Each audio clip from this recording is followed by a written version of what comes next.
Hi everyone, back to the More YouTube channel. It's Chris back with my rant stroke thought of the day. And just when you thought your weekend was going to be nice and rosy, a little bit of football, a little bit of going to IKEA with the missus, a little bit of having a pint and beer garden, I don't know what it is you're doing at the weekend, but it wasn't this, I guarantee you. You're waking up to news being broken by Craig Hope of the Daily Mail about Newcastle United looking to potentially sell Anthony Gordon to Liverpool. My God, honestly, we're going to get right into this now. Just before we do, again, a warning. If you're not partial to fruity language, go watch another channel because I am about to go off on this. I'm absolutely livid reading this news. I cannot believe what I'm reading. We do a show called What's Going On to Me and Mark. I'm going to ask what the fuck is going on with Newcastle United when they're talking about selling, cashing in one of their best players, one of their prize assets in Anthony Gordon to fucking Liverpool, of all people, a rival supposedly in the top four, stakes that we're trying to achieve next season. I can't get my fucking head around this. I really can't. There's talk about Chelsea sniffing on Alexander Isak. A lot of people came out and said, oh, that's bullshit. That was just before this. Now, fuck me. If we're willing to sell Anthony Gordon to Liverpool, we're probably willing to sell Alexander Isak to Chelsea. For what? Just to balance the books? Just to find 30 million quid to satisfy these fucking arseholes in their spreadsheets? Fuck them. Take the fucking 6-point deduction and whatever, find the dish out if it means keeping hold of Anthony Gordon and Alexander Isak. These two are the players you should be building a fucking team around. I mean, it's only a matter of time before somebody comes in and tries to bid for Bruno Guimaraes and will sell him as well. I don't understand what on earth is going on with this football club if that's the level of ambition. And you look at the players linked in terms of replacing these players. I mean, fucking hell, they're talking about doing a swap deal with Nottingham Forest for Anthony Elanga and Elliot Anderson. Why the fuck would we let one of our best academy prospects in years go to Nottingham Forest for a speedy winger who shows up 6 or 7 times a season? Get fucked. And about 5 of them are against Dan Burn at left back, by the way. What the fucking hell is going on with this football club? You got players like Alexander Isak, Anthony Gordon, vultures circling now. Man United fans fucking posting, oh, he'd be a great signing for Manchester United. Goldbridge will be out in a minute. United, get Gordon signed for United. They'll all be out in their fucking droves thinking that Newcastle United are a selling club once again. We're supposed to be owned by the richest people on the planet, and we're talking about selling our prize assets. This is mental. Football is absolutely broken. People are talking about the country being broken with general election on. Football is fucking ruined.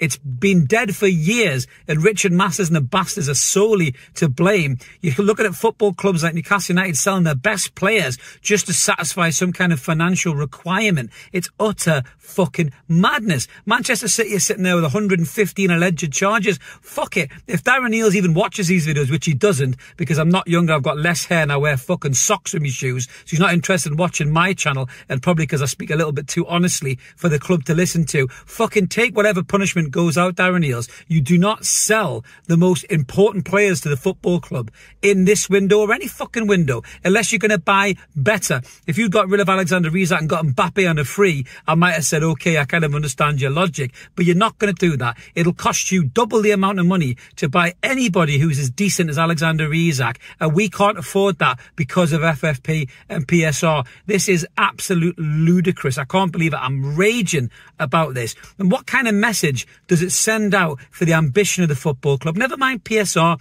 and FFP before people start coming at me in the comments about, sounding like trainee fucking accountants. Honestly, this world of football drives me fucking mad. Take me back to a time where you talked about somebody's ability to actually play football instead of his financial worth and everything else. It fucking drives me nuts. The banter in the pubs now between football fans is all about financial values. This is what happened to this fucking world. People care more about percentages than they do about players' quality. I mean, fucking hell. I had a couple of wet wipe melts on fucking X coming at me because I said if we sell Minter and keep this tip Miggy Alma on, and then they were like, oh, no one wants to buy him. Oh, you play Football Manager. I don't play Football Manager because I'm a fucking grown-up and I've got a job, you wanker. I just know that Miggy Almiron can't cross the ball to save his life. It was actually off a clip of the silly wank falling over trying to cross the fucking ball. This is how mad football fans are these days. I mean, they're just trolls looking for any kind of argument off anywhere because they probably live in that basement and stink of piss. So anyway, never mind those fucking idiots. Going back to Newcastle United. This sends out a horrible message. Anthony Gordon's away at the Euros preparing for England. Maybe he'll start on Sunday. He should start because he's a really, really good player. But what does that tell him about what the club thinks of him as a player? If they're willing to sell him to Liverpool to get the books balanced. I mean, Anthony Gordon will come back from the Euros and go, well, maybe this club doesn't want me then. Maybe the club doesn't see me as a key player. Maybe I will speak to my agent and go and sign for Liverpool or Manchester United or Arsenal or somebody else. This is terrible by the football club. And I'm starting to wonder, I really am starting to wonder here, whether the Saudi Arabians will get bored of this, because they're used to just throwing money at anything and getting their own way. And the Premier League has now been stitched up to stop people doing that. I said it in my rant video last time. It probably was less of a rant than this one, to be honest with you, because I'm absolutely furious about this. But I said it before, these big rich consortia, states, all these people will stop buying Premier League football clubs because they don't see the point in it. What's the point in buying something that I can't throw my money at and make it the best in the world, because that's what I want to do. And I just wonder how long the Saudis will put up with this shit before they sell Newcastle and they piss off and buy another club somewhere where the restrictions aren't as tight, you know, in another part of the world, and just throw money at that and turn that into the next PSG or Manchester City. It's absolutely just disheartening to see these kind of stories being out there in the media.